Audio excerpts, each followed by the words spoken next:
All right, well, if it's okay with you, I think we're going to get started. Yeah, totally. I would like to start. I'm going to. I have the exact line that we ended off on, but I'm going to pull back a couple of paragraphs just to find a little bit of a neater starting place. Yeah. My bookmark for today is Gluttonous Guest from Innistrad Crimson Vow, in case anybody was curious. I think I'm using a Modern Horizons Goblin Elephant flip token. Nice, excellent. Here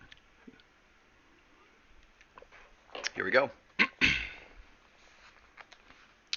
This is Terry Pratchett's Mort.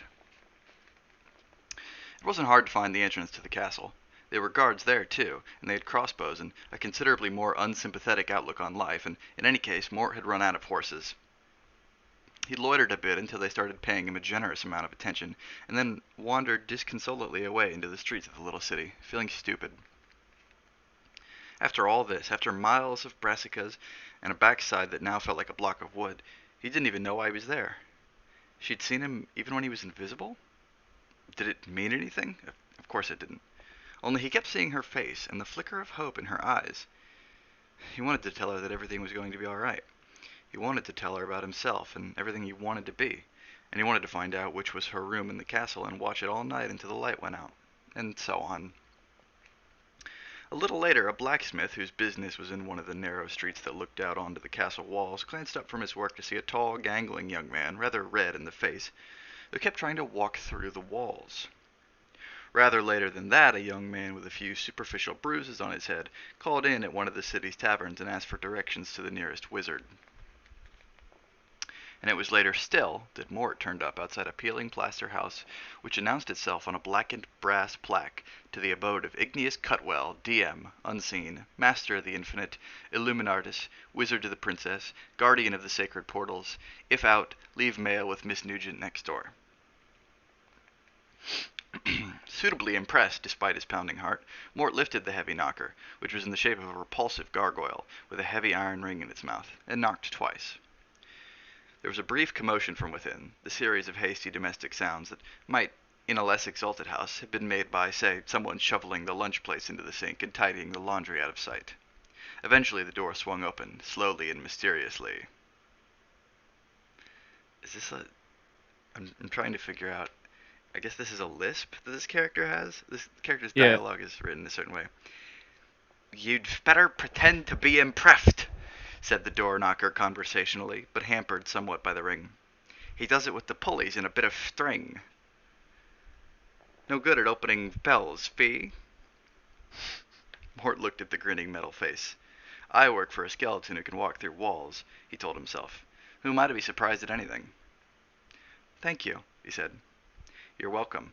Wipe your feet on the doormat. It's the boot fraper's day off." The big low room inside was dark and shadowy and smelled mainly of incense but slightly of boiled cabbage and elderly laundry, and the kind of person who throws all his socks at the wall and wears the ones that don't stick. There was a large crystal ball with a crack in it, an astrolabe with several bits missing, a rather scuffed octagram on the floor, and a stuffed alligator hanging from the ceiling. A stuffed alligator is absolutely standard equipment in any properly run magical establishment. This one looked as though it hadn't enjoyed it much. A bead curtain on the far wall was flung aside with a dramatic gesture, and a hooded figure stood revealed. "Beneficent constellations, shine on the hour of our meeting," it boomed. "Which ones?" said Mort. There was a sudden worried silence. "Pardon? Which constellations would these be?" said Mort. "Beneficent ones," said the figure uncertainly. It rallied. "Why do you trouble Igneous Cutwell, holder of the 8 keys, traveler to the dungeon dimensions, supreme mage of..." "Excuse me," said Mort. "Are you really?" Really what?" uh, "Master of the thingy, Lord High what's name of the sacred dungeons?" Cutwell pushed back his hood with an annoyed flourish. Instead of the gray-bearded mystic Mort had expected, he saw a round, rather plump face, pink and white like a pork pie, which it somewhat resembled in other aspects. For example, like most pork pies, it didn't have a beard, and like most pork pies, it looked basically good-humored. "In a figurative sense," he said. What does that mean? Well, it means no, said Cutwell. But you said that was advertising, said the wizard. It's a kind of magic I've been working on. Uh, what was it you were wanting anyway? He leered suggestively. A love filter, yes? Something to encourage the young ladies? Uh, is it possible to walk through walls? Said Mort desperately. Cutwell paused with his hand already halfway to a large bottle full of sticky liquid. Using magic? Said Mort. I don't think so. Then pick very thin walls, said Cutwell. Better still, use the door. The one over there would be favorite, if you've just come here to waste my time. Mort hesitated, and then put the bag of gold coins on the table. The wizard glanced at them, made a little whinnying noise in the back of his throat, and reached out. Mort's hand shot across and grabbed his wrist. I've walked through walls, he said slowly and deliberately. Oh, of course you have, of course you have, mumbled Cutwell, not taking his eyes off the bag. He flicked the cork out of the bottle of blue liquid and took an absent-minded swig. Only before I did it, I didn't know that I could, and when I was doing it, I didn't know I was, and now I've done it and I can't remember how it was done.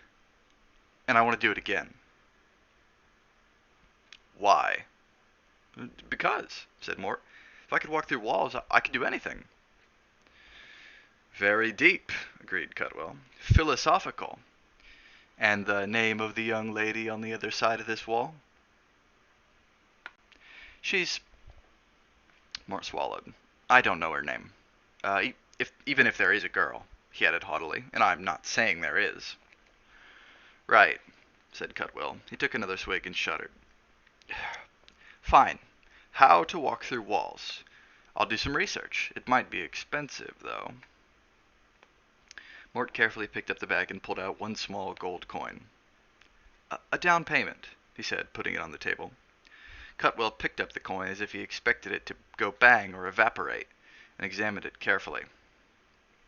I've never seen this sort of coin before, he said accusingly. What's all this curly writing? It's gold, though, isn't it? Said Mort. I mean, you don't have to accept it.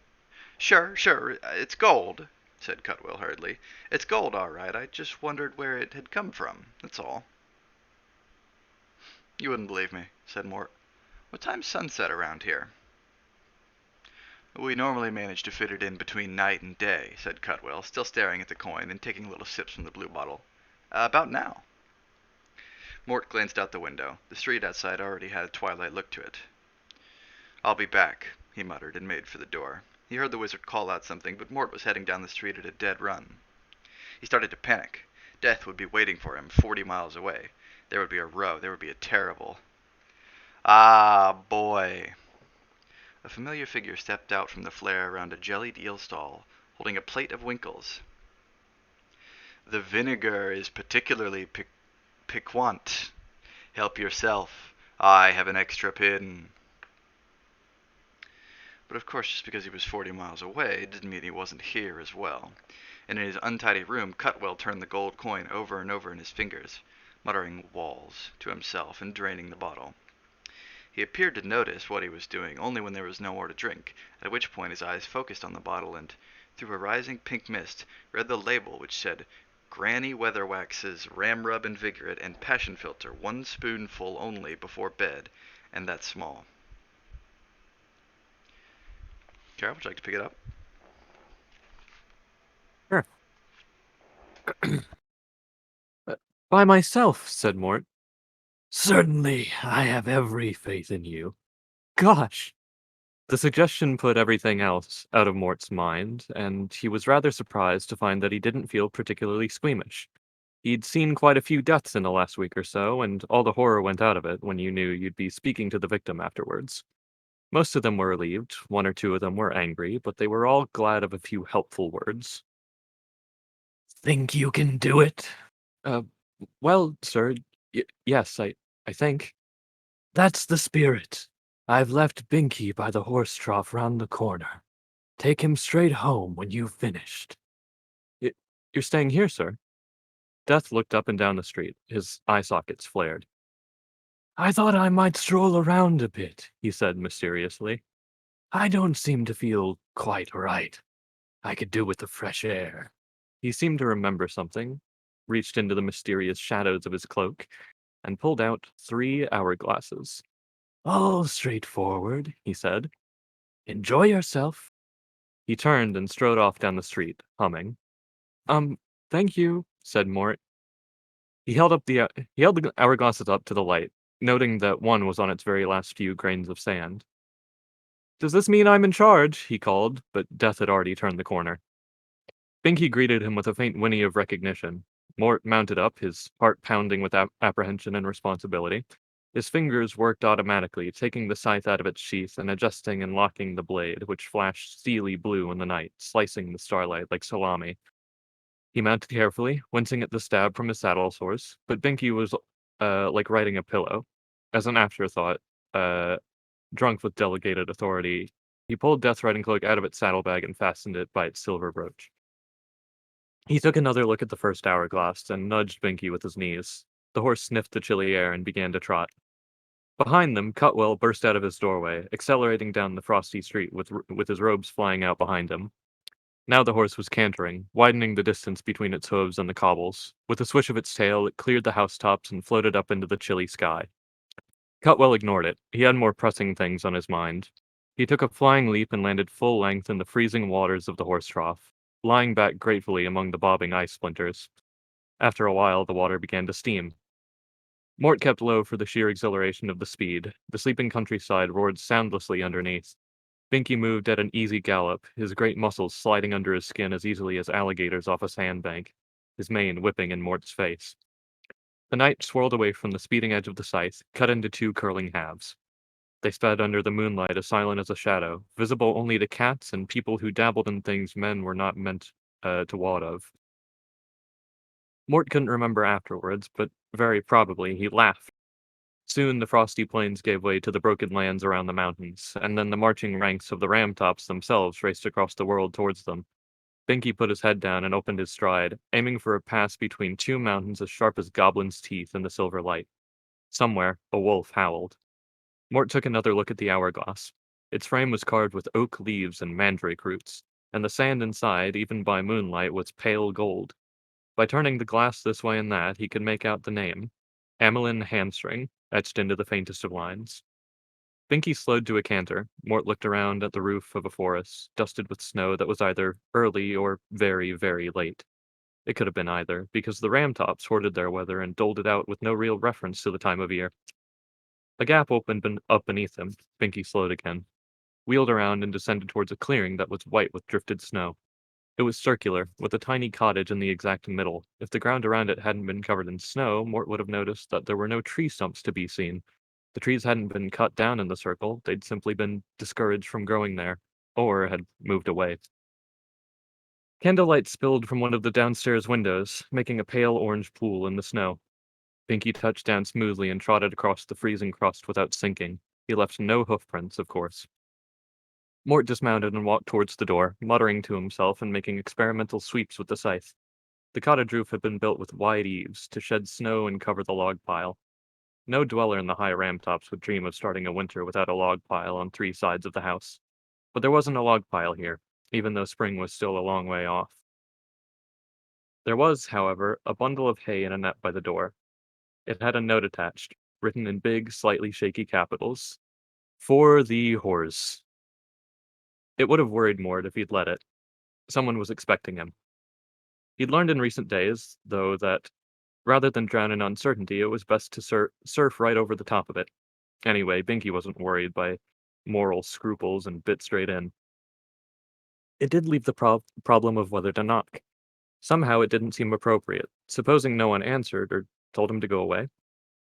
So he lifted the thumb latch and pushed at the door. It swung inwards quite easily without a creak. There was a low-ceilinged kitchen, its beams at trepanning height for Mort.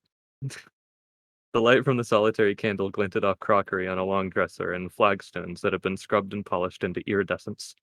The fire in the cave-like ingle nook didn't add much light, because it was no more than a heap of white ash under the remains of a log. Mort knew without being told that it was the last log. An elderly lady was sitting at the kitchen table, writing furiously with her hooked nose only a few inches from the paper. A gray cat curled on the table beside her blinked calmly at Mort. The scythe bumped off a beam. The woman looked up. Be with you in a minute, she said. She frowned at the paper. I haven't put in the bit about being of sound mind and body yet. A lot of foolishness, anyway. No one's sound in mind and body would be dead. Would you like a drink? Pardon? Said Mort. He recalled himself and repeated, Pardon? "I- If you drink, that is. It's raspberry port. On the dresser. You might as well finish the bottle."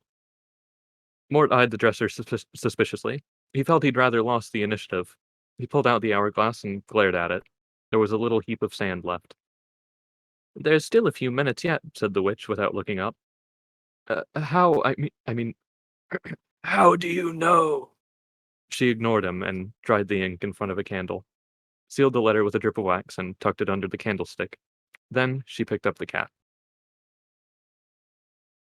Granny Beetle will be around directly tomorrow to tidy up, and you're to go with her, understand? Uh, I'm reading this in the right voice, right? Yeah, I Yeah. think so. Granny Beetle will be around directly tomorrow to tidy up, and you're to go with her, understand? And see she lets, Gamma Nutley have the pink marble washstand. She's had her eye on it for years. The cat yawped knowingly. I haven't got all night, you know, said Mort reproachfully. "Y- You have, I haven't. There's no need to shout, said the witch. She slid off her stall, and then Mort saw how bent she was, like a bow. With some difficulty, she unhooked a tall pointed hat from its nail on the wall, skewered it into place on her white hair with a battery of hairpins, and grasped two walking sticks.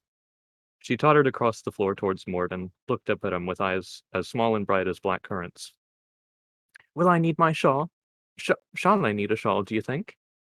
No, I suppose not. I imagine it's quite warm where I'm. Oh, wait, no, that's. I'm so smart. No, I suppose not. I imagine it's quite warm where I'm going. She peered closely at Mort and frowned. You're rather younger than I imagined, she said.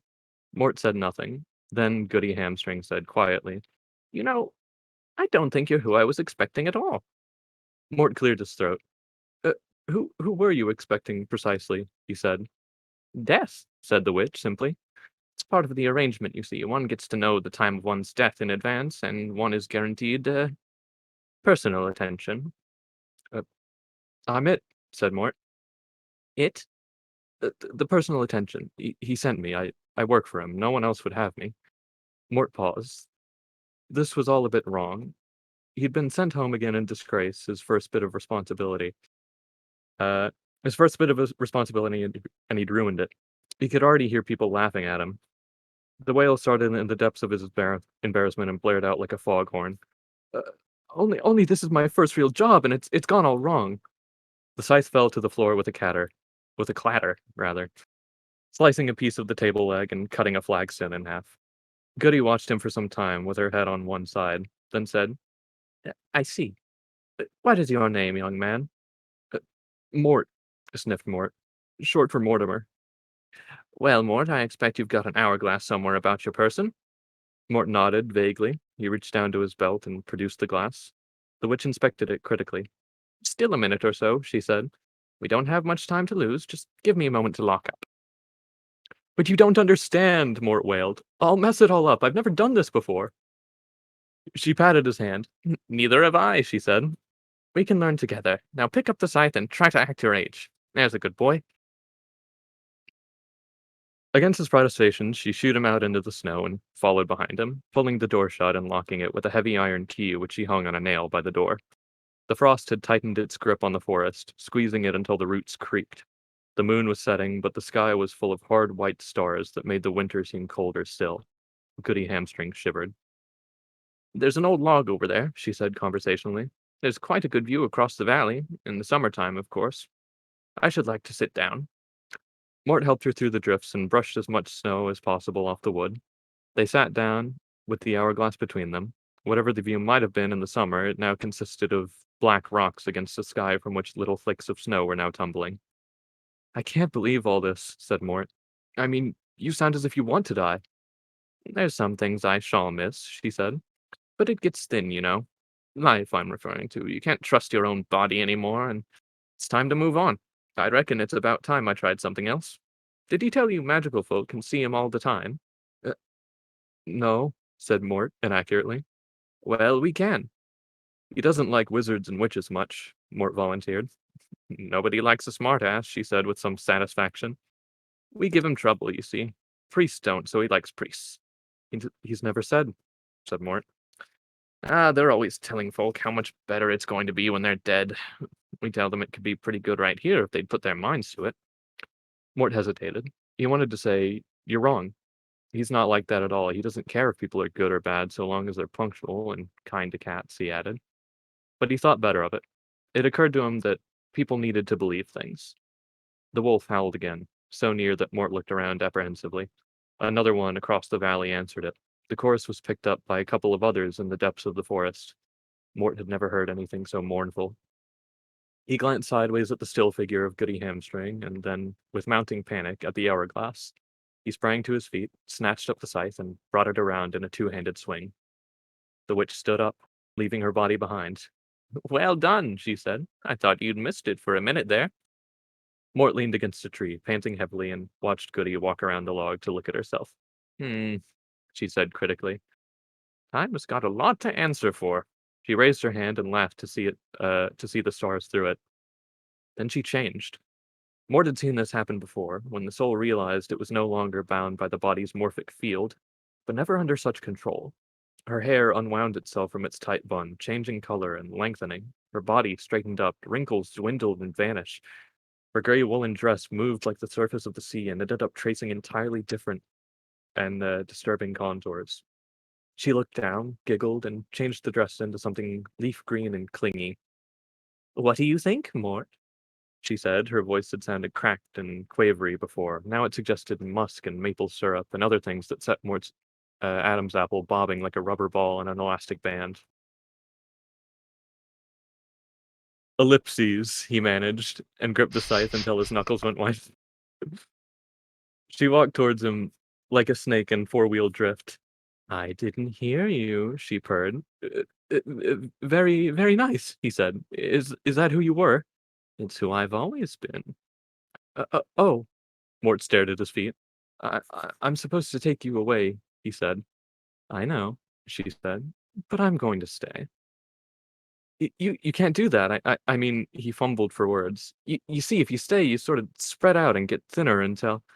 I shall enjoy it, she said firmly. She leaned forward and gave him a kiss as insubstantial as a mayfly's sigh, fading as she did only until uh fading as she did so until only the kiss was left. Just like a Cheshire cat, only much more erotic. Have a care, Mort, said her voice in his head. You may want to hold on to your job, but will you ever be able to let go? Mort stood idiotically, holding his cheek. The trees around the clearing trembled for a moment. There was the sound of laughter on the breeze, and then the freezing silence closed in again. Duty called out to him through the pink mist in his head. He grabbed the second glass and stared at it. The sand was nearly all gone. The glass itself was patterned with lotus petals. When Mort flicked it with his finger, it went Om. He ran across the crackling snow to Binky and hurled himself into the saddle. The horse threw up his head, reared, and launched itself toward the stars. Do you like to take over again? Yeah, gladly. Great silent streamers of blue and green flame hung from the roof of the world. Curtains of octarine glow danced slowly and majestically over the disk, as the fire of the aurora coriolis, the vast discharge of magic from the disk's standing field, earthed itself in the green ice mountains of the hub. The central spire of Cori Celesti, home of the gods, was a 10-mile high column of cold, coruscating fire. It was a sight seen by few people, and Mort wasn't one of them because he lay low over Binky's neck and clung on for his life as they pounded through the night sky ahead of a comet trail of steam. There were other mountains clustered around Cori. By comparison, they were no more than termite mounds, though in reality each one was a majestic assortment of cols, ridges, faces, cliffs, screes, and glaciers that any normal mountain range would be happy to associate with. Among the highest of them, at the end of a funnel-shaped valley, dwelt the Listeners. They were one of the oldest of the disk's religious sects, although even the gods themselves were divided as to whether listening was really a proper religion, and all that prevented their temple being wiped out by a few well-aimed avalanches was the fact that even the gods were curious as to what it was that the listeners might hear. Excuse me for a second. I'm going to put up my hair. It's getting in my face. Hmm?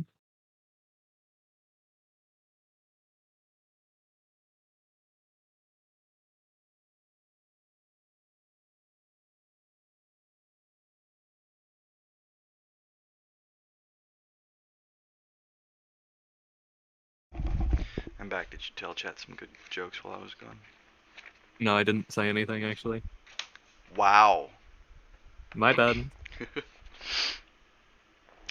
If there's one thing that really annoys a god, it's not knowing something.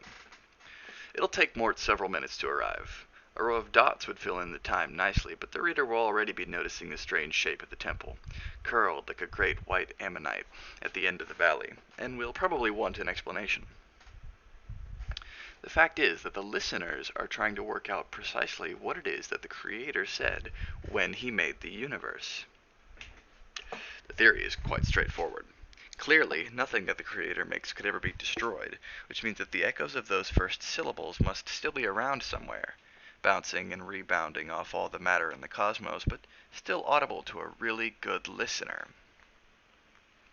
Eons ago, the listeners had found that ice and chance had carved this one valley into the perfect acoustic opposite of an echo valley, and had built their multi-chambered temple in the exact position that the one comfy chair always occupies in the home of the rabid hi-fi fanatic. Complex baffles caught and amplified the sound that was funneled up the chilly valley, steering it ever inwards to the central chamber, where, at any hour of the day or night, 3 monks always sat, listening. There were certain problems caused by the fact that they didn't hear only the subtle echoes of the first words, but also every other sound made on the disc. In order to recognize the sound of the words, they had to learn to recognize all the other noises. This called for a certain talent, and a novice was only accepted for training if he could distinguish by sound alone at a distance of 1,000 yards which side a dropped coin landed on. He wasn't actually accepted into the order until he could tell what color it was. And although the holy listeners were so remote, many people took the extremely long and dangerous path to their temple, traveling through frozen, troll-haunted lands, fording swift icy rivers, climbing forbidding mountains, trekking across inhospitable tundra, in order to climb the narrow stairway that led into the hidden valley, and seek with an open heart the secrets of being. And the monks would cry unto them, "Keep the bloody noise down!" Binky came through the mountain tops like a white blur, touching down in the snowy emptiness of a courtyard made spectral by the disco light from the sky. Mort leapt from his back and ran through the silent cloisters to the room where the 88th abbot lay dying, surrounded by his devout followers. Mort's footsteps boomed as he hurried across the intricate mosaic floor. The monks themselves wore woolen overshoes. He reached the bed and waited for a moment, leaning on the scythe, until he could get his breath back. The abbot, who was small and totally bald and had more wrinkles than a sackful of prunes, opened his eyes. "You're late," he whispered, and died. Mort swallowed, fought for breath, and brought the scythe around in a slow arc. Nevertheless, it was accurate enough. The abbot sat up, leaving his corpse behind. "Not a moment too soon," he said in a voice only Mort could hear. "He had me worried for a moment there." "Oh, okay," said Mort. "Only I've got to rush." The abbot swung himself off the bed and walked towards Mort and the ranks of his bereaved followers.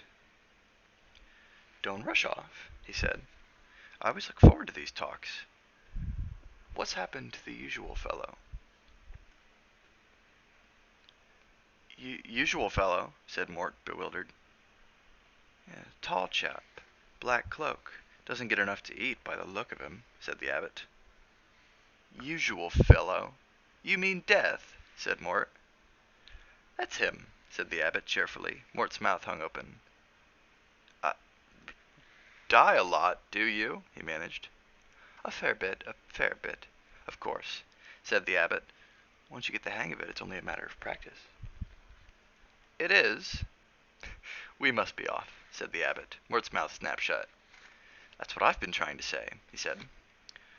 So if you could just drop me off down in the valley, the little monk continued placidly. He swept past Mort and headed for the courtyard. Mort stared at the floor for a moment and then ran after him in a way which he knew to be extremely unprofessional and undignified. Now look, he began. The other one had a horse called Binky, I remember, said the abbot pleasantly. Did you buy the round off him? The round? Said Mort, now completely lost.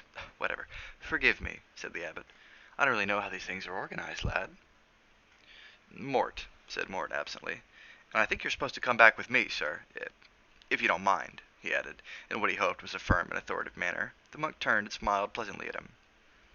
I wish I could, he said. Perhaps one day. Now, if you could give me a lift as far as the nearest village, I imagine I'm being conceived about now. Conceived? But you've just died, said Mort. Yes, but what you see...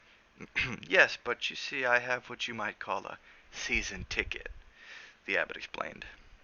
Light dawned on Mort, but very slowly. Oh, he said, I've read about this. Reincarnation, yes? That's the word 53 times so far. Or 54. Binky looked up as they approached and gave a soft neigh of recognition when the abbot patted his nose. Mort mounted up and helped the abbot up behind him. It must be very interesting, he said, as Binky climbed away from the temple. On the absolute scale of small talk, this comment must rate minus quite a lot, but Mort couldn't think of anything better. No, it mustn't, said the abbot. You think it must be because you believe I can remember all my lives, but of course I can't. Not while I'm alive, anyway. Huh, I hadn't thought of that, Mort conceded. Imagine toilet training 50 times. Nothing to look back on, I imagine, said Mort. You're right. If I had my time all over again, I wouldn't reincarnate. And just when I'm getting the hang of things, the lads come down from the temple looking for a boy conceived at the hour the old abbot died. Talk about unimaginative. Stop here a moment, please. Mort looked down. We're mid-air, he said doubtfully. I won't keep you a minute. The abbot slid down from Mickey's back, walked a few steps on thin air, and shouted. It seemed to go for a long time. Then the abbot climbed back again. You don't know how long I've been looking forward to that, he said. There was a village in a lower valley a few miles from the temple, which acted as a sort of service industry. From the air it was a random scattering of small but extremely well soundproofed huts. Anywhere will do, the abbot said. Mort left him standing a few feet above the snow at a point where the huts appeared to be the thickest. Hope the next lifetime improves, he said. The abbot shrugged. One can always hope, he said. I get a 9-month break anyway. The scenery isn't much, but at least it's in the warm. Goodbye then, said Mort. I've got to rush. Au revoir, said the abbot, sadly, and turned away. The fires of the hub lights were still casting their flickering illumination across the landscape. Mort sighed and reached for the third glass. The container was silver, decorated with small crowns. There was hardly any sand left. Mort, feeling that the night had thrown everything in him and couldn't get any worse, turned it around carefully to get a glimpse of the name. Carol, you ready? Yep. All right. Princess Kelly awoke. There had been a sound like someone making no noise at all. Forget peas and mattresses. Sheer natural selection had established over the years that the royal families that had survived the longest were those whose members could distinguish an assassin in the dark by the noise he was clever enough not to make. Because in court circles, there was always someone ready to cut their heir with a knife. She lay in bed, wondering what to do next. There was a dagger under her pillow. She started to slide one hand up the sheets while peering around the room with half-closed eyes, in search of unfamiliar shadows. She was well aware that if she indicated in any way that she was not asleep, she would never wake up again. Some light came into the room from the big window at the far end, but the suits of armor, tapestries, and assorted paraphernalia that littered the room could have provided cover for an army. The knife had dropped down behind the bedhead. She probably wouldn't have used it properly anyway. Screaming for the guards, she decided, was not a good idea. If there was anyone in the room, then the guards must have been overpowered, or at least stunned by a large sum of money. There was a warming pan on the flagstones by the fire. Would it make a weapon? There was a faint metallic sound. Perhaps screaming wouldn't be such a bad idea after all. The window imploded. For an instant, Kelly saw, framed against a hell of blue and purple flames, a hooded figure crouched on the back of the largest horse she had ever seen. There was someone standing by the bed, with a knife half raised.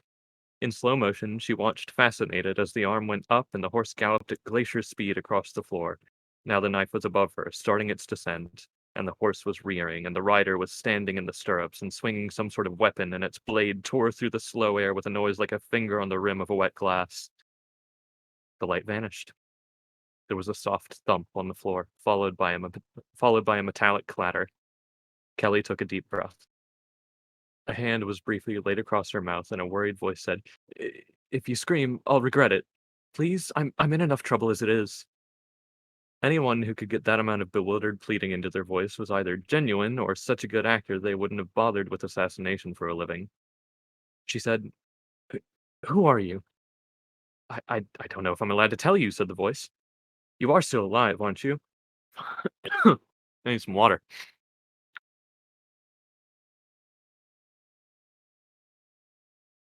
Ooh, okay. She bit down the sarcastic reply just in time. Something about the tone of the question worried her. "Can't you tell?" she said. "It, it's not easy." There was a pause. She trained to see in the darkness, to put a face around that voice. I may have done you some terrible harm," it added. "Haven't you just saved my life?"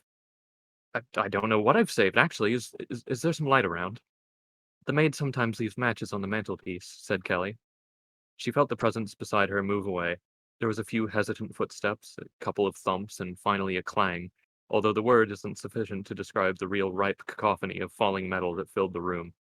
It was even followed by the traditional little tinkle a couple seconds after you thought it was all over.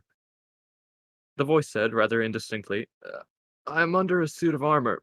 Where should I be?" Kelly slid quietly out of bed, felt her way towards the fireplace, located the bundle of matches by the faint light from the dying fire, struck one in a burst of sulphurous smoke, lit a candle, found the pile of dismembered armor, pulled its sword from its scabbard, and then nearly swallowed her tongue. Someone had just blown hot and wetly in her ear.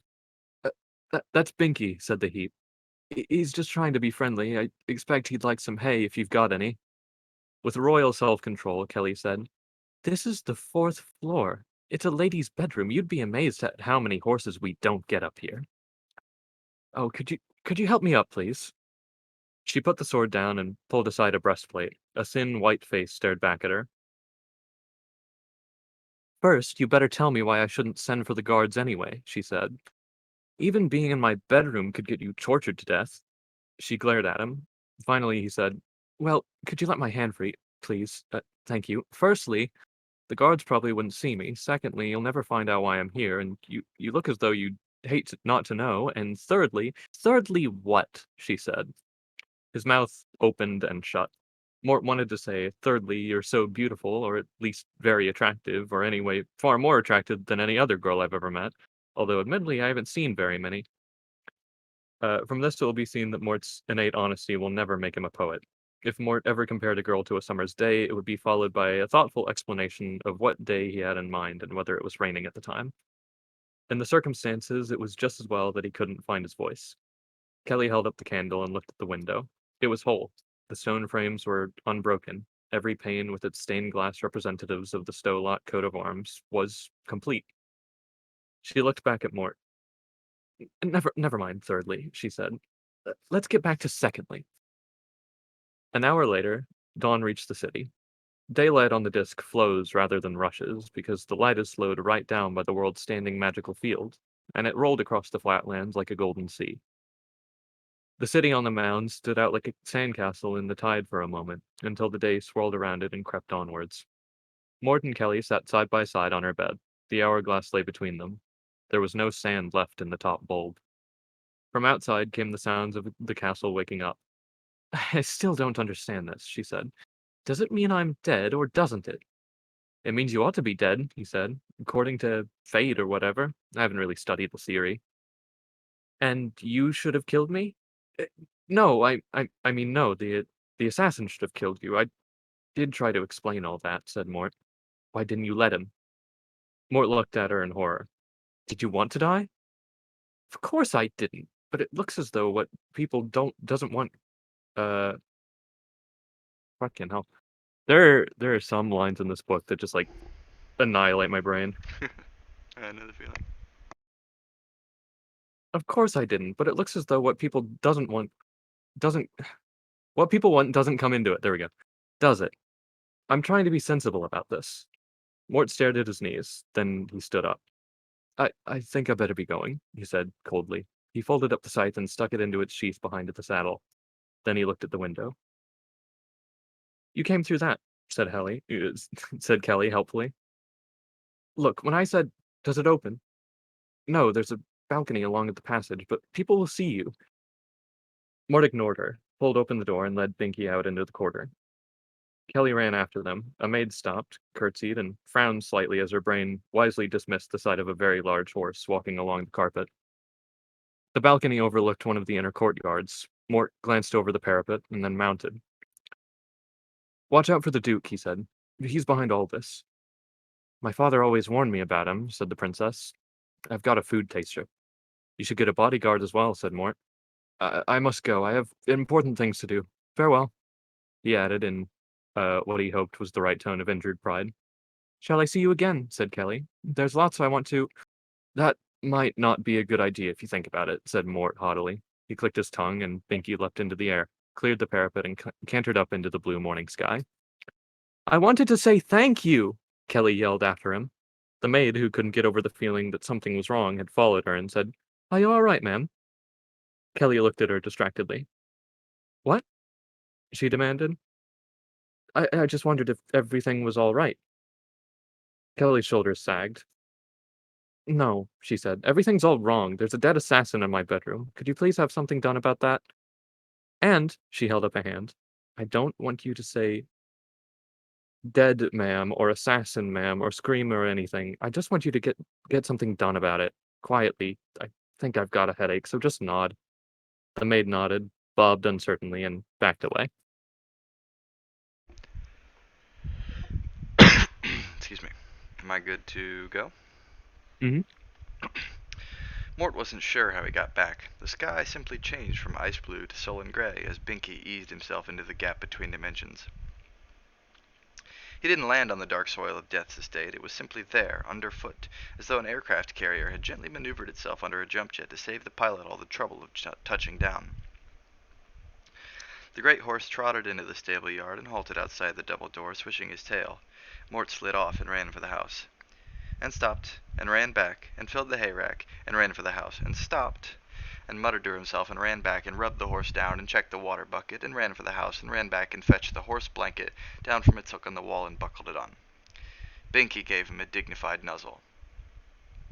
No one seemed to be about as Mort slipped in by the back door and made his way to the library, where even at this time of night the air seemed to be made of hot, dry dust.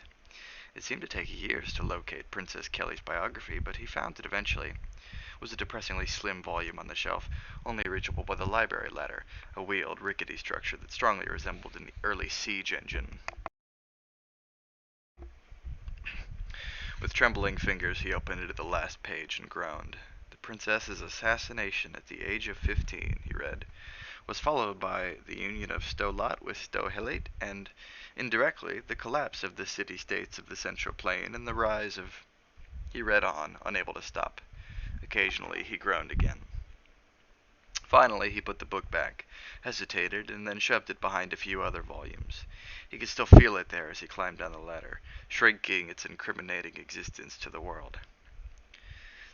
There were few ocean-going ships on the disk. No captain liked to venture out of sight of the coastline.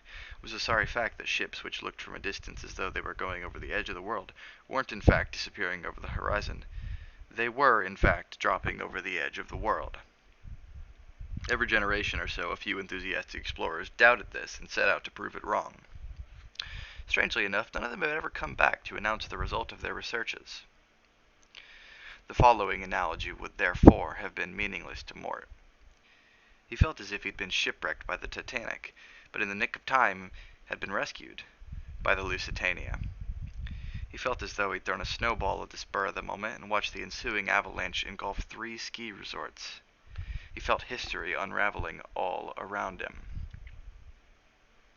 He felt that he needed someone to talk to, and quickly.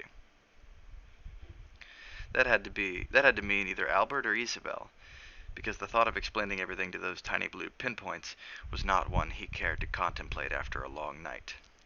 On the rare occasions Isabel deigned to look in his direction, she made it clear that the only difference between Mort and a dead toad was the color.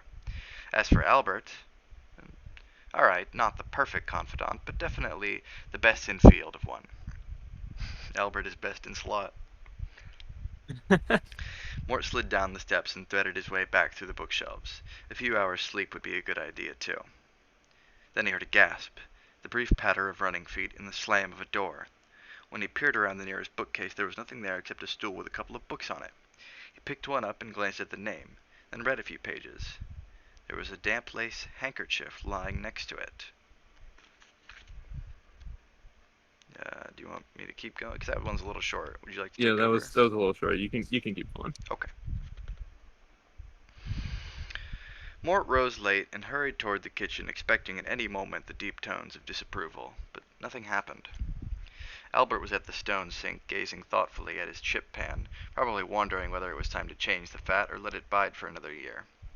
He turned as Mort slid into a chair. "You had a busy time of it, then," he said, "gallivanting all over the place until all hours, I heard." "I could do you an egg, or there's porridge." "Egg, please," said Mort.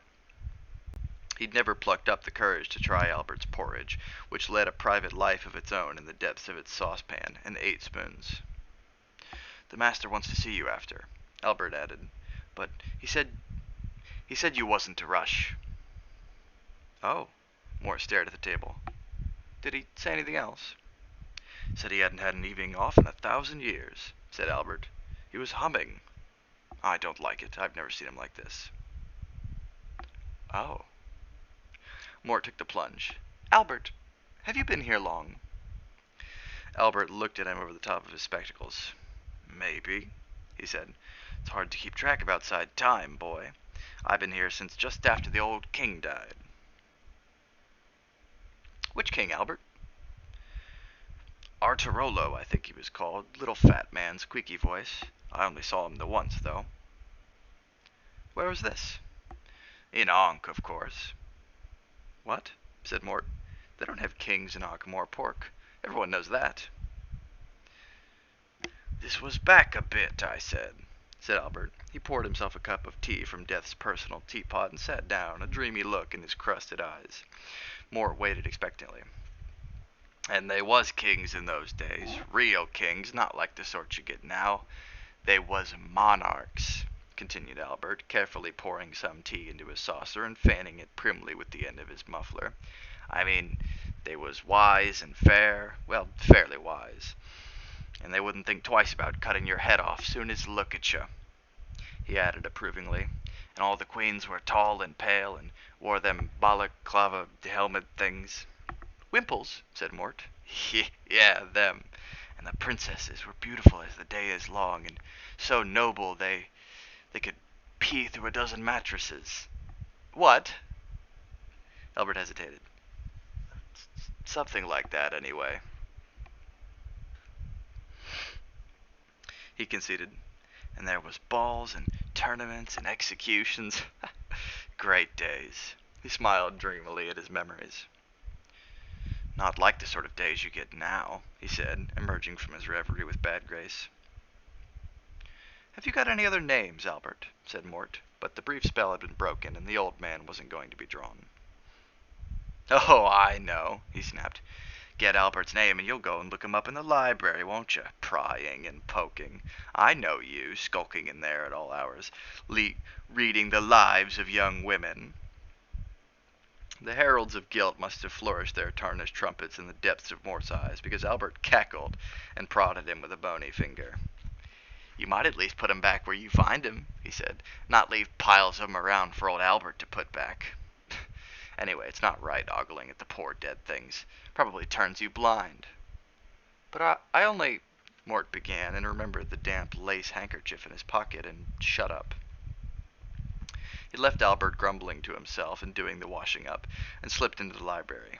Pale sunlight lanced down from the high windows, gently fading the covers on the patient, ancient volumes. Occasionally a speck of dust would catch the light as it floated through the golden shafts and flare like a miniature supernova. Mort knew that if he listened hard enough he could hear the insect-like scritching of the books as they wrote themselves. Once upon a time Mort would have found it eerie. Now it was reassuring. It demonstrated that the universe was running smoothly. His conscience, which had been looking for the opening, gleefully reminded him that, alright, it might be running smoothly, but it certainly wasn't heading in the right direction. He made his way through the maze of shelves to the mysterious pile of books and found that it was gone. Albert had been in the kitchen, and Mort had never seen Death himself enter the library. What was Isabel looking for, then? He glanced up at the cliff of shelves above him, and his stomach went cold when he thought of what was starting to happen. There was nothing for it. He would have to tell someone. All right. Oh, did you want to go ahead? Kelly. Oh, Sorry. do you want to keep going or should I? I mean, it's okay. To fill everyone in, there's like a. We usually go at the paragraph breaks, but I don't know about Carol's copy. In my copy, there's like a weird, differently stylized paragraph break here, so I wasn't really sure how to approach this. But go ahead. Uh, yeah, let's see. How many? It's, or like 5.5 pages or something to the Okay. next one. Yeah. So I'll take this one over. All right. Kelly, meanwhile, was also finding life difficult.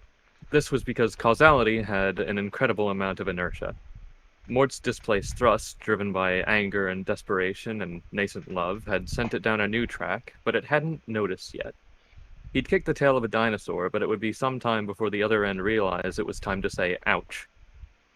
Bluntly, the universe knew Kelly was dead, and therefore rather surprised to find out that she hadn't stopped walking and breathing yet.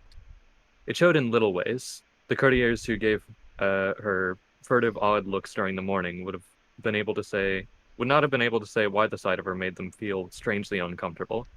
To their acute embarrassment and her annoyance, they found themselves ignoring her or talking in hushed voices. The chamberlain found he'd instructed that the royal standard be flown at half-mast, and for the life of him he couldn't explain why. He was gently led off to bed with a mild nervous affliction after ordering 1,000 yards of black bunting for no apparent reason. The eerie, unreal feeling soon spread throughout the castle. The head coachman ordered the state buyer to be brought out again and polished, and then stood in the stable yard and wept into his chamois leather because he couldn't remember why. The servants walked softly along the corridors. The cook had to fight an overpowering urge to prepare simple banquets of cold meat. Dogs howled and then stopped, feeling rather stupid. The two black stallions who traditionally pulled the Stolot funeral cortege grew restive in their stalls and nearly kicked a groom to death. In his castle in Stohellet, the Duke waited in vain for a messenger who had in fact set out, but had stopped halfway down the street, unable to remember what it was he was supposed to be doing. Through all this, Kelly moved like a solid and increasingly more irritated ghost. Things came to a head at lunchtime. She swept into the great hall and found no place had been set in front of the royal chair. By speaking loudly and distinctly to the butler, she managed to get that rectified, then saw dishes being passed in front of her before she could get a fork into them. She watched in sullen disbelief as the wine was brought in and poured first for the lord of the privy closet. It was an unregal thing to do, but she stuck out a foot and tripped the wine waiter. He stumbled, muttered something under his breath, and stared down at the flagstones. She leaned the other way and shouted into the ear of the yeoman of the pantry, "Can you see me, man? Why are we reduced to eating cold pork and ham?" He turned aside from his hushed conversation with the lady of the small hexagonal room in the north turret, gave her a long look in which shock made way for a sort of unfocused puzzlement, and said, "Why, yes, I can. Your Royal Highness?" prompted Kelly. But yes, Highness," he muttered. There was a heavy pause. Then, as if switched back on, he turned his back on her and resumed his conversation. Kelly sat for a while, white with shock and anger, then pushed the chair back and stormed away to her chambers. A couple of servants sharing a quick roll-up in the passage outside were knocked sideways by something they couldn't quite see. Kelly ran into her room and hauled on the rope that should have sent the duty maid running in from the sitting room at the end of the corridor. Nothing happened for some time, and then the door was pushed open slowly, and a face peered in at her. She recognized the look this time, and was ready for it. She grabbed the maid by the shoulders and hauled her bodily into the room, slamming the door shut behind her. As the frightened woman stared everywhere but at Kelly, she hauled off and fetched a stinging slap across the cheek. "Did you feel that? Did you feel it?" she shrieked. "But you, you," the maid whimpered, staggering backwards until she hit the bed and sitting down heavily on it. "Look at me! Look at me when I talk to you!" yelled Kelly, advancing on her. "You can see me, can't you? Tell me you can see me, or I'll have you executed." The maid stared into her terrified eyes. I can see you," she said, but, but what? But what? Surely you're, I heard, I thought, what did you think?" snapped Kelly. She wasn't shouting anymore. Her words came out like white-hot whips. The maid collapsed into a sobbing heap. Kelly stood tapping her foot for a moment and then shook the woman gently. "Is there a wizard in the city?" she said. "Look at me. At me. There's a wizard, isn't there? You girls are always skulking off to talk to wizards. Where does he live?" The woman turned a tear-stained face towards her, fighting against every instinct that told her the princess didn't exist. Uh, wizard, yes. Cutwell in Wall Street." Kelly's lips compressed into a thin smile. She wondered where her cloaks were kept, but cold reason told her it was going to be a damn sight easier to find them herself than try to make her presence felt to the maid. She waited, watching closely as the woman stopped sobbing, looked around in her vague bewilderment, and hurried out of the room. "She's forgotten me already," she thought. She looked at her hands. She seemed solid enough. It had to be magic. She wandered into her robing room and experimentally opened a few cupboards until she found a black cloak and hood. She slipped them on and darted out into the corridors and down the servants' stairs. She hadn't been this way since she was little. This was the world of linen cupboards, bare floors, and dumbwaiters. It smelled of slightly stale crusts. Kelly moved through it like an earthbound spook. She was aware of the servants' quarters, of course, in the same way that people are aware at some level in their minds of the drains or the guttering, and she would be quite prepared to concede that although servants all looked pretty much alike, they must have some distinguishing features by which their nearest and dearest could presumably identify them. But she was not prepared for sights like Moghedron, the wine butler whom she had hitherto seen only as a stately presence, moving like a galleon under full sail, sitting in his pantry with his jacket undone and smoking a pipe. A couple of maids ran past her without a second glance, giggling. She hurried on, aware that in some strange way she was trespassing in her own castle. And that, she realized, was because it wasn't her castle at all. The noisy world around her, with its steaming laundries and chilly still rooms, was its own world. She wouldn't own it.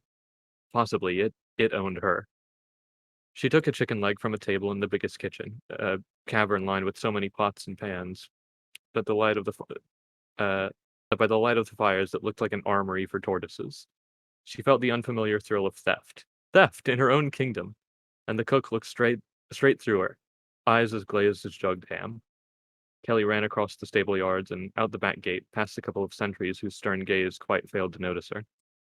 Out in the streets, it wasn't so creepy, but she still felt oddly naked. It was unnerving, being among people who were going about their own affairs and not bothering to look at one, when one's entire experience of the world hitherto was that it revolved around one. Pedestrians bumped into one and rebounded away, wondering briefly what it was they'd hit, and one several times had to scurry out of the path of wagons. The chicken leg hadn't gone far to fill the hole left by the absence of lunch, and she filched a couple of apples from a stall, making a mental note to have the chamberlain find out how much apples cost and send some money down to the stallholder. Disheveled, rather grubby, and smelling slightly of horse dung, she came at last to Cutwell's door. The knocker gave her some trouble. In her experience, doors opened for you. There were special people to arrange it. She was so distraught she didn't even notice that the knocker winked at her. She tried again and thought she heard a distant crash. After some time, the door opened a few inches, and she caught a glimpse of a round, flustered face topped with curly hair. Her right foot surprised her by intelligently inserting itself in the crack. "I demand to see the wizard," she announced. "Pray admit me this instant." "He's rather busy at present," said the face. "Were you after a love potion?" "A what?" We've got a special on Cutwell's Shield of Passion ointment, said the face, and winked in a startling fashion. Provides your wild oats while guaranteeing a crop failure, if you know what I mean. Kelly bridled. No, she lied coldly. I do not. Ramrub? Maiden's Longstop? Belladonna eye drops? I demand. Sorry, we're closed, said the face, and shut the door. Kelly withdrew her foot just in time. She muttered some words that would have amazed and shocked her tutors and thumped on the woodwork. The tattoo of her hammering suddenly uh, slowed as realization dawned. He'd seen her. He'd heard her. She beat on the door with renewed vigor, yelling with all the power in her lungs. A voice by her ear said, "It won't work. He's very stubborn." She looked around slowly and met the impertinent gaze of the door knocker. It waggled its metal eyebrows at her and spoke indistinctly through its wrought iron ring. "I am Princess Kelly, heir of the throne of Stolot," she said haughtily, holding down the lid on her terror. "And I don't talk to door furniture." "Well, I'm just a door knocker, and I can talk to whoever I please," said the gargoyle pleasantly. "And I can tell that the master is having a trying day and does not want to be disturbed. But you could try to use the magic word," it added. "Coming from an attractive woman, it works 9 times out of 8. Magic word? What's the magic word?" The knocker perceptibly sneered. "Have you been taught nothing, miss?" She drew herself up to full height, which wasn't really worth the effort. She felt she had been trying she felt she had a trying day too. Her father had personally executed 100 enemies in battle. She should have been able to manage a door knocker.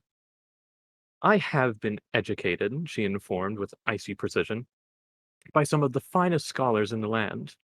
The door knocker did not appear to be impressed. "If they didn't teach you the magic word," it said calmly, "they couldn't have been all that fine." Kelly reached out, grabbed the heavy ring, and pounded it on the door. The knocker leered at her. "Treat me rough," it lisped. "That's the way I like it." "You're disgusting." "Yes, oh, that was nice. Do it again." The door opened a crack. There was a shadowy glimpse of curly hair. "Madam, I said Kelly sagged. "Please, help me," she said. "Please." "See," said the door knocker triumphantly. "Sooner or later, everyone remembers the magic word."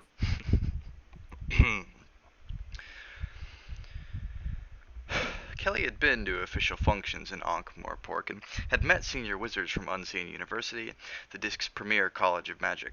Some of them had been tall, and most of them had been fat, and nearly all of them had been richly dressed, or at least they thought they were richly dressed. In fact, there are fashions in wizardry, as in most mundane arts, and this tendency to look like elderly aldermen was only temporary. Previous generations had gone for looking pale and interesting, or druidical and grubby, or mysterious and saturnine. But Kelly was used to wizards as a sort of fur-trimmed small mountain with a wheezy voice. And Igneous Cutwell didn't quite fit the mage image. He was young. Well, that couldn't be helped. Presumably even wizards had to start off young. He didn't have a beard, and the only thing his rather grubby robe was trimmed with was frayed edges. Would you like a drink or something?" he said, surreptitiously kicking a discarded vest under the table. Kelly looked around for somewhere to sit that wasn't occupied with laundry or used crockery, and shook her head. Cutwell noticed her expression. "It's a bit alfresco, I'm afraid," he added hurriedly, elbowing the remains of a garlic sausage onto the floor. "Miss Nugent usually comes in twice a week, and does for me, but she's gone to see her sister, who's had one of her turns. Are you sure? It's no trouble. I saw a spare cup here, only yesterday." "I have a problem, Mr. Cutwell," said Kelly. "Hang on a moment." He reached up to a hook over the fireplace and took down a pointy hat that had seen better days, although from the look of it they hadn't been very much better, and then said, "Right. Fire away." "What's so important about the hat?" "Oh, it's very essential. You've got to have the proper hat for wizarding. We wizards know about that sort of thing." "If you say so." "Look, can you see me?" He peered at her. "Yes, yes, I would definitely say I can see you." "And hear me? You can hear me, can you?" "Loud and clear, yes, every syllable, tinkling into place. No problems." "Then would you be surprised if I told you that no one else in this city can?" "Except me," Kelly snorted. "And your door knocker." Cutwell pulled Cudwell pulled out a chair and sat down. He squirmed a little. A thoughtful expression passed over his face. He stood up, reached behind him, and produced a flat reddish mass, which might have once been half a pizza. The first pizza was created on the disc by the Clatchin mystic Ronin Revelation Joe Suwati, claimed to have given the recipe in a dream by the creator of the Discworld himself, who had apparently added that it was what he had intended all along. Those desert travelers who had seen the original, which is reputedly miraculously preserved in the Forbidden City, he said that the creator had in mind a fairly small cheese and pepperoni affair with a few black olives, and things like mountains and seas got added at a last-minute enthusiasm, as so often happens. After the schism of the Turnwise Ones and the deaths of some 25,000 people, the ensuing jihad of the faithful were allowed to add one small bay leaf to the recipe. He stared at it sorrowfully. "I've been looking for that all morning, would you believe?" he said. "It was an all-on with extra peppers, too." He picked sadly at the squashed shape and suddenly remembered Kelly. "Oh, gosh, sorry," he said. "Where's my manners? Whatever will you think of me? Please, here, have an anchovy. Please." "Have you been listening to me?" snapped Kelly. "Do you feel invisible? In yourself, I mean," said Cudwell indistinctly. "Of course not. I just feel angry. So I want you to tell my fortune." "Well, I don't know about that. It all sounds rather medical to me, and I can pay." "It's illegal, you see," said Cutwell wretchedly. "The old king expressly forbade fortune-telling in Stolat. He didn't like wizards much." "I can pay a lot."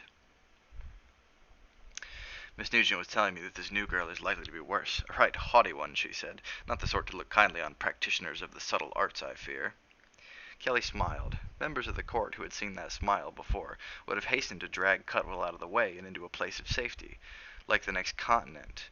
But he just sat there trying to pick bits of mushroom out of his robe. "I understand she's got a foul temper on her," said Kelly. "I wouldn't be surprised if she didn't turn you out of the city anyway." "Oh, dear," said Cutwell. "Do you really think so?" "Look," said Kelly, "you don't have to tell me my future, just my present. Even she couldn't object to that. I'll have a word with her if you like," she added magnanimously. Cutwell brightened. "Oh, do you know her?" he said. "Yes, but sometimes I think not very well." Cutwell sighed and burrowed around the debris on the table, dislodging cascades of elderly plates and the long mummified remains of several meals. Eventually he unearthed a fat leather wallet stuck to a cheese slice. "Well," he said doubtfully, "these are Carrick cards, distilled wisdom of the ancients, and all that. Or there's the Ching-a-ling of the Hublandish. It's all the rage in the smart set. I don't do tea leaves." "I'll try the Ching thing." "You throw these yarrow stalks in the air, then." She did. They looked together at the ensuing pattern. Said Cutwell after a while. "Well, that's one in the fireplace, one in the cocoa mug, one in the street, shame about the window, one on the table, and no, two behind the dresser. I expect Miss Nugent will be able to find the rest." "You didn't say how hard. Shall I do it again?" No, I don't think so." Cutwell thumbed through the pages of the yellowed book that had been previously supporting the table leg. "The pattern seems to make sense. Yes, here we are. The octogram 8887. Illegality. The unatoning goose. Which we cross-reference here. Hold on. Yes, got it. Well, without verticality, wisely the cochineal emperor goes forth at tea time. At evening the mollusk is silent, among the almond blossom." "Yes," said Kelly respectfully. "What does that mean?" "Unless you're a mollusk, probably not a lot," said Cutwell. "I think it is perhaps lost in translation." "Are you sure you know how to do this?" "Let's try the cards," said Cutwell hurriedly, fanning them out. "Pick a card. Any card." "It's death," said Kelly. "Well, of course, the death card doesn't actually mean death in all circumstances," Cutwell said quickly. "You mean it doesn't mean death in those circumstances where the subject is getting overexcited and you're too embarrassed to tell the truth, right?" "Look, let's take another card." "This one's death as well," said Kelly. "Did you put the other one back?" "No." Shall I take another card? May as well. Well, there's a coincidence. Death number 3. Right. Is this a special pack for conjuring tricks?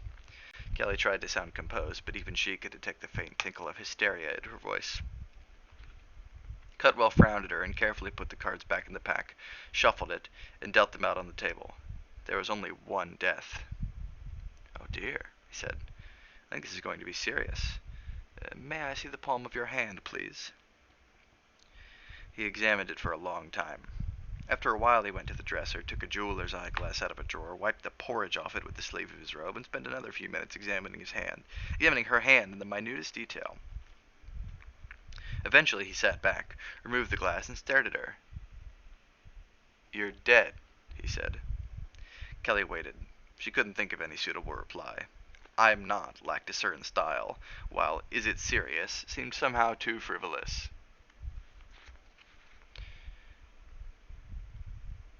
Did I say I thought this was going to be serious? Said Cutwell. I think you did, said Kelly, carefully keeping her tone totally level. I was right. Oh, it could be fatal. How much more fatal, said Kelly, than being dead? I didn't mean for you. Oh. Something very fundamental seems to have gone wrong. You see, you're dead in every sense, but the uh, actual. I mean, the cards think you're dead.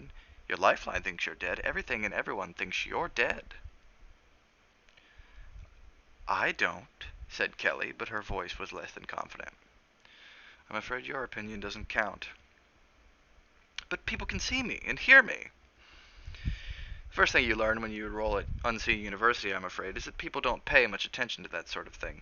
It's what their minds tell them that's important. You mean people don't see me because their minds tell them not to?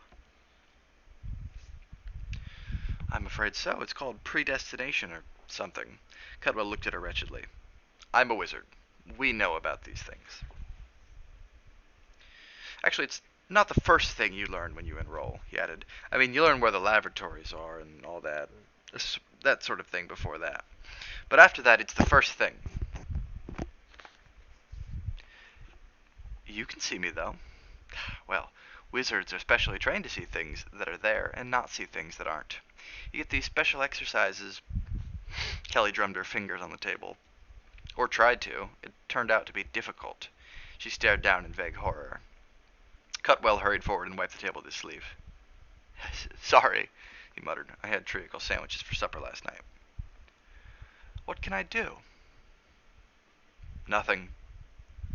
Nothing? Well, you could certainly become a very successful burglar. Sorry, that was tasteless of me. I thought so. Cutwell patted her ineptly on the hand, and Kelly was too preoccupied to even notice such flagrant lèse-majesté. You see, everything's fixed. History is all worked out from start to finish. What the facts actually are is beside the point. History just rolls right over the top of them. Excuse me. You can't change anything because the changes are already part of it. You're dead. It's fated. You'll just have to accept it. He gave an apologetic grin. You're a lot luckier than most dead people if you look at it objectively, he said. You're alive to enjoy it. I don't want to accept it. Why should I accept it? It's not my fault. You don't understand. History is moving on. You can't get involved in it anymore. There isn't a part in it for you, don't you see? Best to let things take their course. He patted her hand again. She looked at him. He withdrew his hand. What am I supposed to do then? She said. Not eat because the food wasn't destined to be eaten by me? Go and live in a crypt somewhere? Bit of a poser, isn't it? Agreed Cutwell. That's fate for you, I'm afraid. If the world can't sense you, you don't exist. I'm a wizard. We know. Don't say it. Kelly stood up. 5 generations ago, one of her ancestors had halted his band of nomadic cutthroats a few miles from the mound of Stolab, and regarded the sleeping city with a peculiarly determined expression that said, "This'll do." Just because you're born in the saddle doesn't mean you have to die in the bloody thing. Strangely enough, many of his distinctive features had, by a trick of heredity, been bequeathed to his descendant, although not the droopy mustache and round furry hat with the spike on it, accounting for her rather idiosyncratic attractiveness. They were never more apparent than now. Even Cutwell was impressed. When it came to determination, you could have cracked rocks on her jaw. In exactly the same tone of voice that her ancestor had used when he addressed his weary, sweaty followers before the attack, the speech has been passed on to later generations in an epic poem commissioned by his son, who wasn't born in a saddle and could eat with a knife and fork. It began, See yonder the stolid foeman slumber, fat with stolen gold, corrupt of mind. Let the spears of your wrath be as the steppe fire on a windy day in the dry season. Let your honest blade thrust in the thorns of a 5-year-old yoke with severe toothache. And went on for 3 hours. Reality, which can't usually afford to pay poets, records that in fact the entire speech ran, Lads, most of them are still in bed. We should go through them like Zack fruit through a short grandmother, and I for one have had it right up to here with yurts, okay? She said, No, no, I'm not going to accept it. I'm not going to dwindle into some sort of ghost. You're going to help me, wizard. Cutwell's subconscious recognized that tone. It had harmonics in it that made even the woodworms and the floorboards stop what they were doing and stand to attention. It wasn't voicing an opinion, it was saying things will be thus. Me, madam, he quavered. I don't see what I can possibly. He was jerked off his chair and out into the street, his robes billowing around him. Kelly marched towards the palace with her shoulders set determinedly, dragging the wizard behind her like a reluctant puppy. It was with such a walk that mothers used to bear down in the local school when their little boy came home with a black eye. It was unstoppable. It was like the march of time. What is it you intend? Cutwell stuttered, horribly aware that there's going to be nothing he could do to resist whatever it was. It's your lucky day, wizard. Oh, good, he said weakly. You've just been appointed the Royal Recognizer. Oh, what does that entail exactly? You're going to remind everyone I'm alive. It's very simple. There's 3 square mirrors a day, and your laundry done. Step lively, man. Royal? You're a wizard. I think there's something you ought to know, said the princess.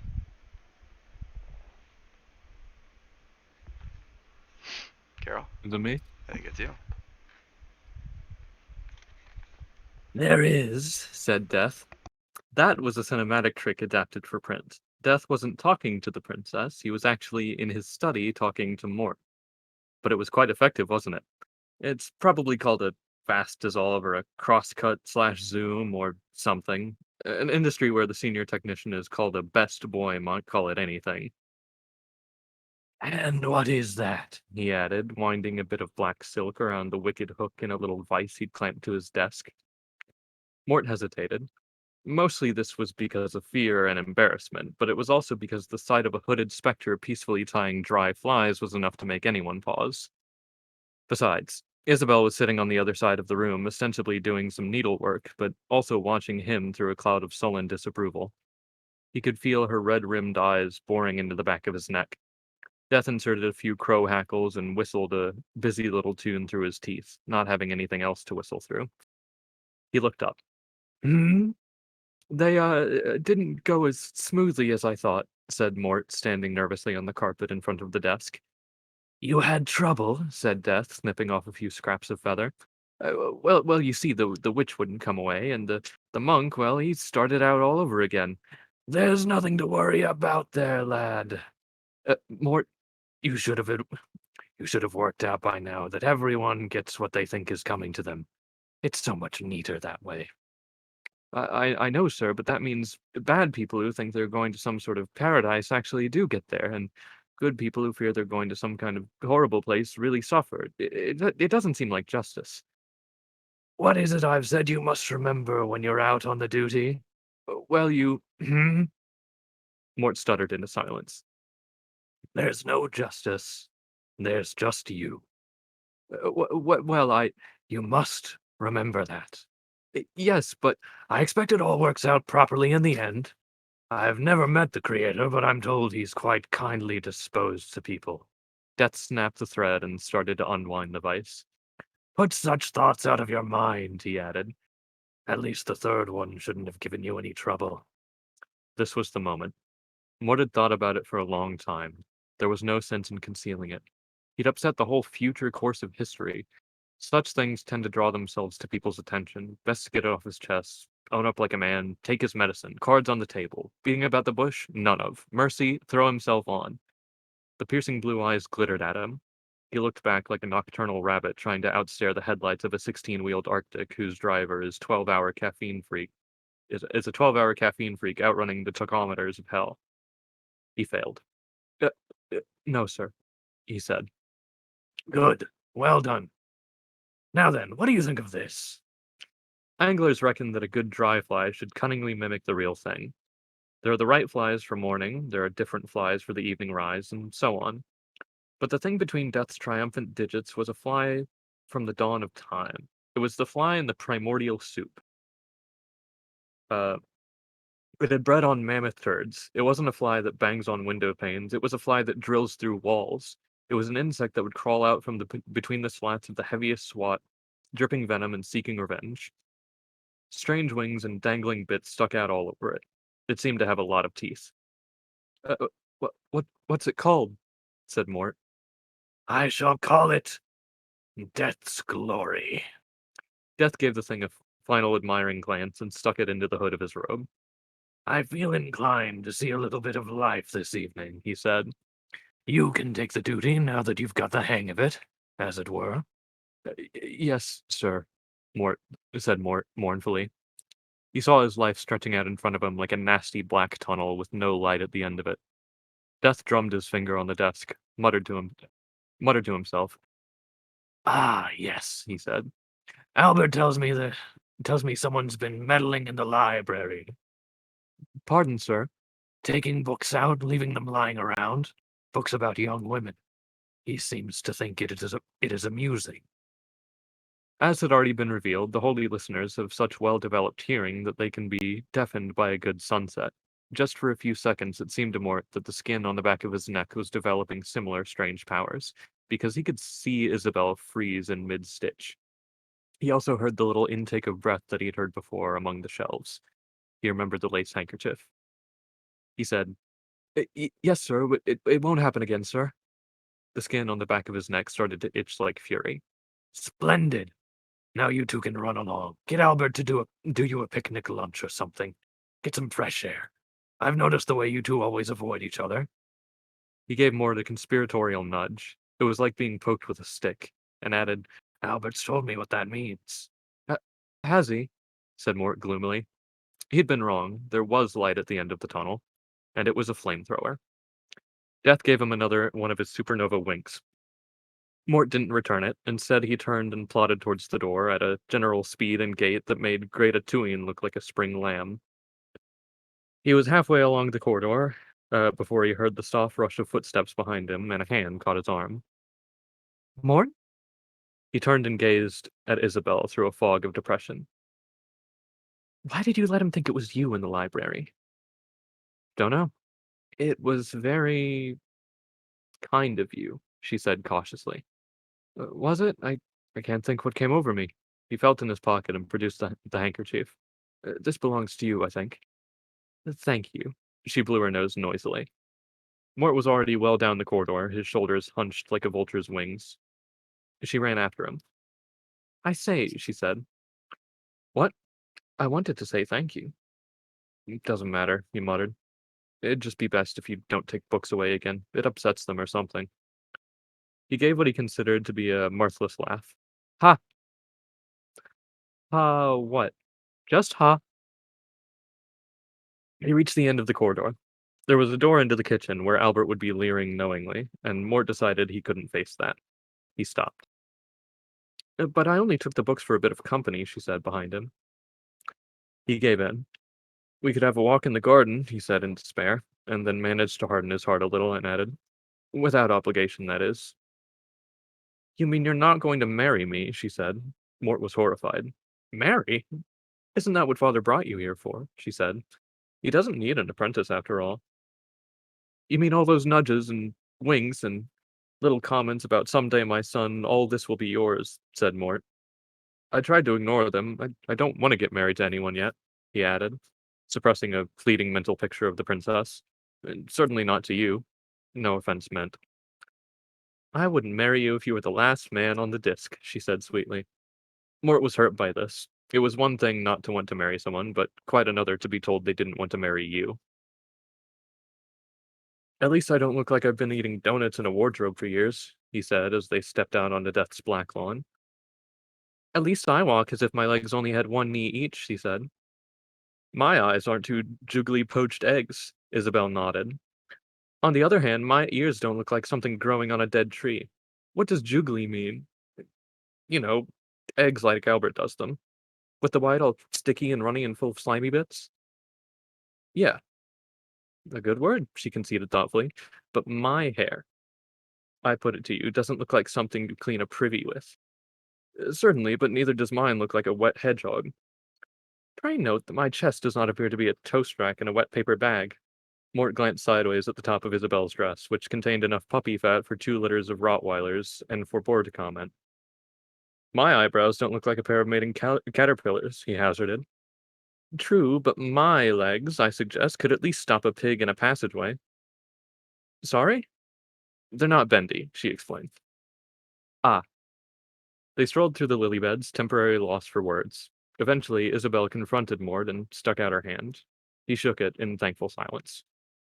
Enough? She said. Just about. Good. Obviously, we shouldn't get married, if only for the sake of the children. Mort nodded. They sat down on a stone seat between some neatly clipped hedge boxes. Or box hedges. Death had made a pond in this corner of the garden, fed by an icy spring that appeared to be vomited into the pool by a stone lion. Fat white carp lurked in the depths, or nosed on the surface among the velvety black water lilies. Should have brought some breadcrumbs, said Mort gallantly, opting for a totally non-controversial subject. He never comes out here, you know, said Isabel, watching the fish. He made it to keep me amused. Didn't work? It's not real, she said. Nothing's real here. Not really real. He just likes to act like a human being. He's trying really hard at the moment. Have you noticed? I think you're having an effect on him. Did you know he tried to learn the banjo once?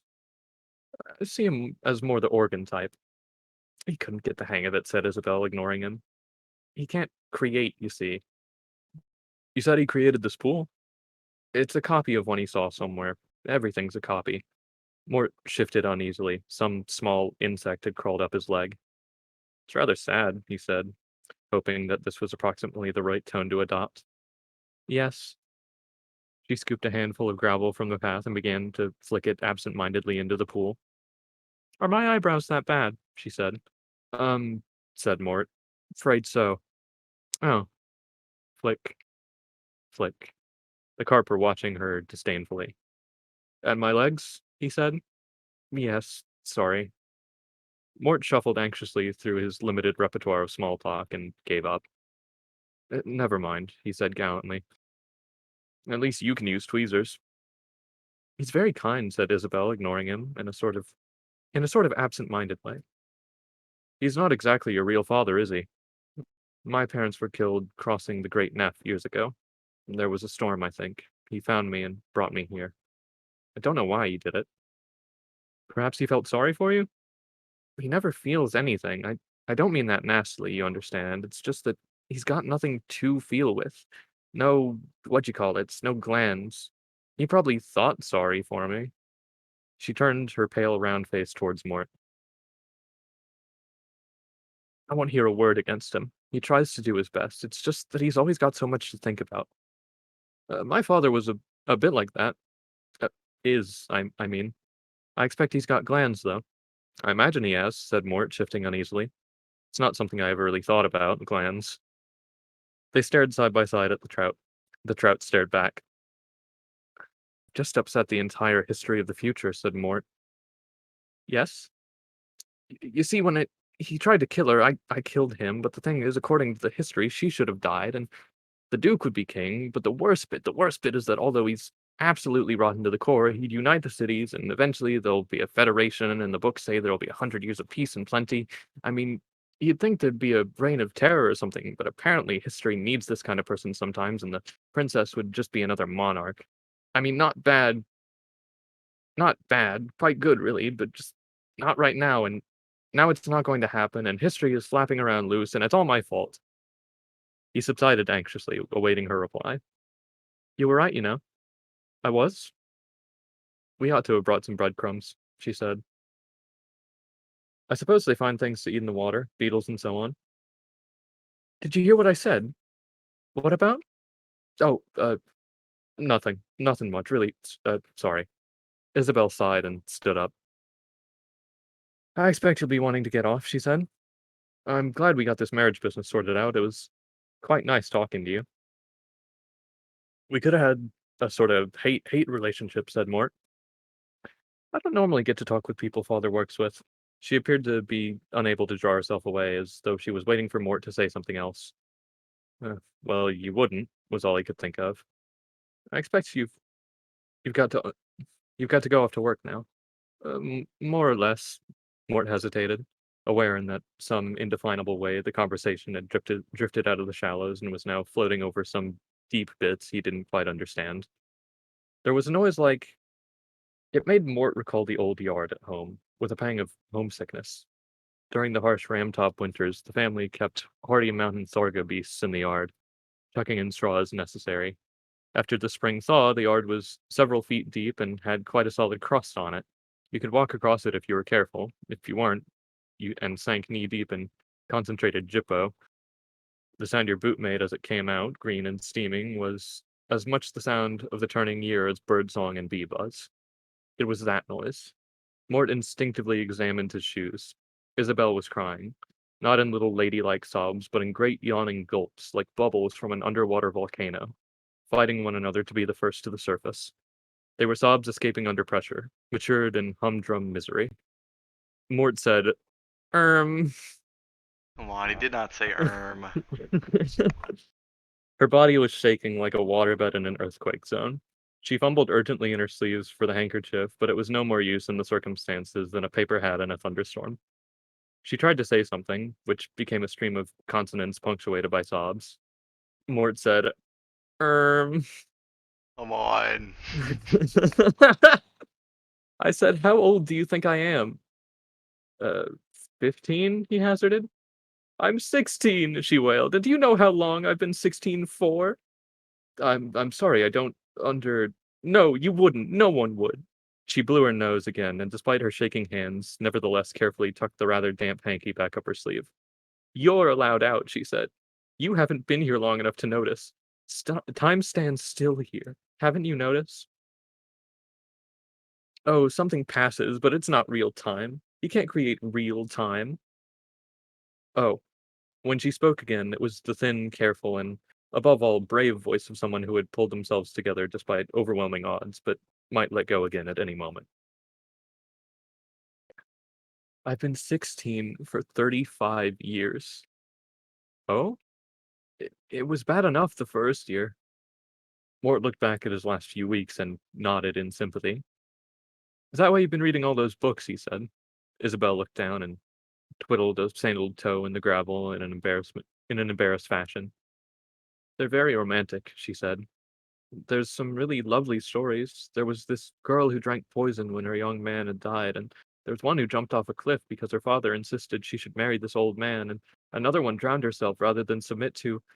Mort listened in astonishment. To judge by Isabel's careful choice of reading matter, it was a matter of note for any disc female to survive adolescence long enough to wear out a pair of stockings. And then she thought he was dead and she killed herself, and then he woke up, so he did kill himself, and there was this girl. Common sense suggested that at least a few women reached their third decade without killing themselves for love, but common sense didn't seem to get even a walk-on part in these dramas. The disc's greatest lovers were undoubtedly Melius and Gretelina, whose pure, passionate, soul-searing affair would have scorched the pages of history if they had not, because of some unexplained quirk of fate, been born 200 years apart on different continents. However, the gods took pity on them and turned him into an ironing board and her into a small breast bollard. When you're a god, you don't have to have reasons. Mort was already aware that love made you feel hot and cold and cruel and weak, but he hadn't realized that it could make you stupid. Swam the river every night, but there was this one storm, and when he didn't arrive, Mort felt instinctively that some young couples met, say, at a village dance and hit it off and went out together for a year or two, had a few rows, made up, got married, and didn't kill themselves at all. He became aware that the litany of star-crossed love had wound down. Oh, he said weakly, doesn't anyone just, you know, just get along anymore?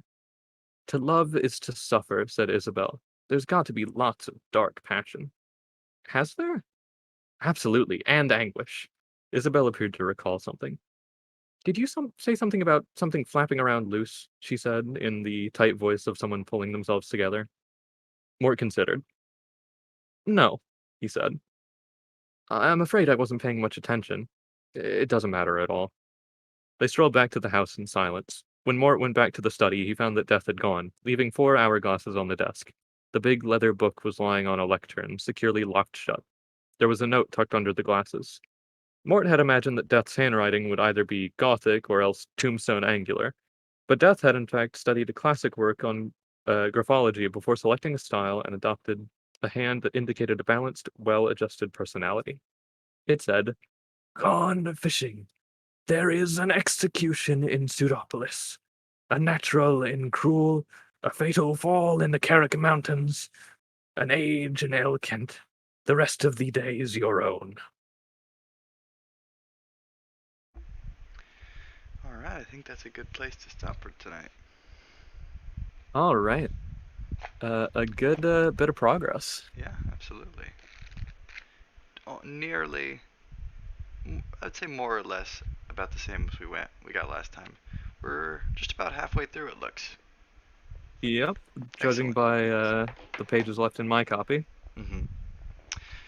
Well, thank you for being on the program. Yeah, thank you for having me. Yeah, I'm gonna have this up on YouTube tomorrow. So since we're recording now, if you want to tell everybody about your program one more time, so that the YouTube viewers will get to hear about it. Of course, you can find me on twitch.tv/mousedruid, spelled exactly how it sounds. Uh, I am a variety streamer. I play all sorts of games. And coming up on Sunday, I'm going to be playing some Terraria modded. That sounds very exciting. All right. Well, thank you for being here. I'm gonna go ahead and shut things down now, and we will hopefully return next week with our next section of Mort. Yeah. See y'all then. Yeah. Bye bye, everyone.